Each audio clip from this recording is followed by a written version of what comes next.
Bonjour mes amis, un petit conseil matinal à propos de la demande de résidence permanente.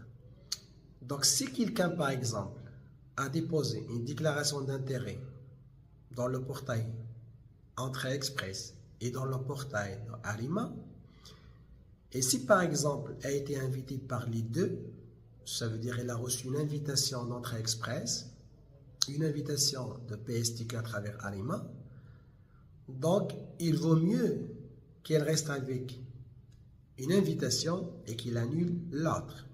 Ce qui est arrivé à un client qui m'a contacté aujourd'hui, qu'il a reçu les deux invitations, Entrée Express, et bien évidemment il l'a choisi, et une invitation de Arima, il a oublié d'annuler celle de Arima.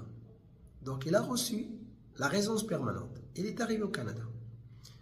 Mais le problème, le ministère de l'immigration canadienne RCC lui a envoyé une interdiction de territoire pour fausse déclaration parce qu'il a reçu une invitation de Arima et bien sûr, il a fait une demande de CSQ, le certificat de sélection Québec,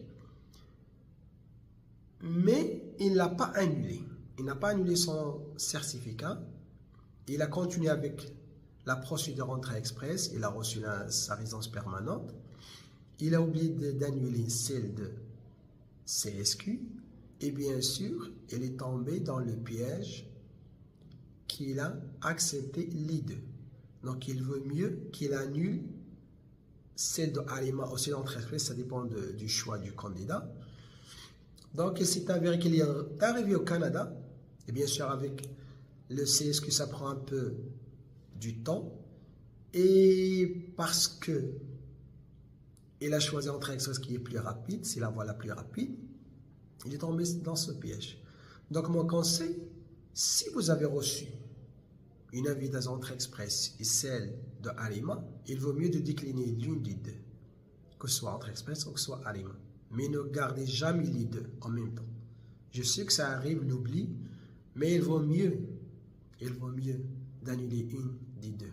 Ça, c'est mon conseil matinal d'aujourd'hui et je vous souhaite une bonne journée. Merci pour votre attention.